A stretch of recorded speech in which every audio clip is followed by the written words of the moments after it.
As we all know, flood poses a significant threat to many coastal and riverine areas all over the world, displacing millions and causing a great threat to the nature.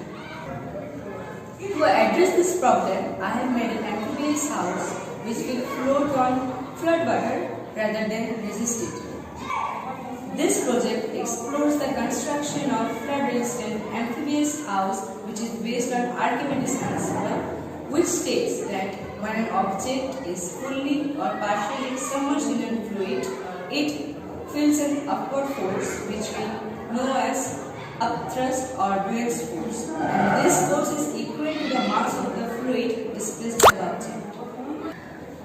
An amphibious house rests on ground and only floats during the flood.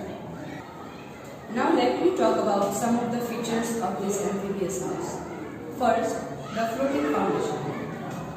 The floating foundation will be made with lightweight objects which have a great buoyancy in water.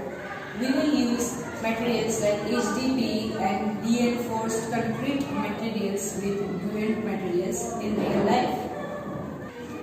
Second, floodwater adaptability. The house will include pilings and telescopic supports which will allow the house to move up and down according to the level of the floodwater. These poles will act like guidance poles for the house. As we all know, flood poses a significant threat to many coastal and riverine areas all over the world, displacing millions and causing a great threat to the nature. To address this problem, I have made an amphibious house which will float on floodwater rather than resist it.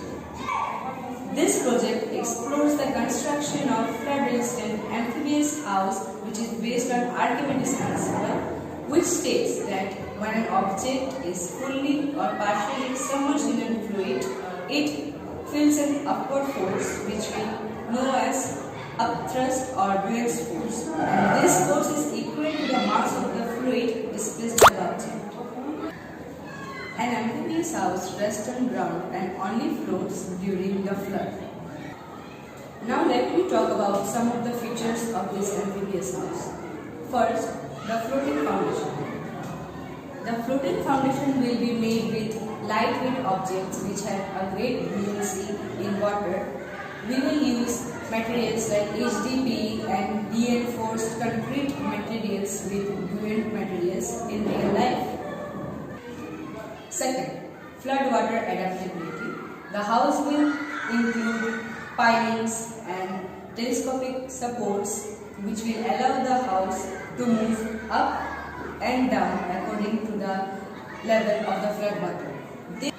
These poles will act like guidance poles for the house.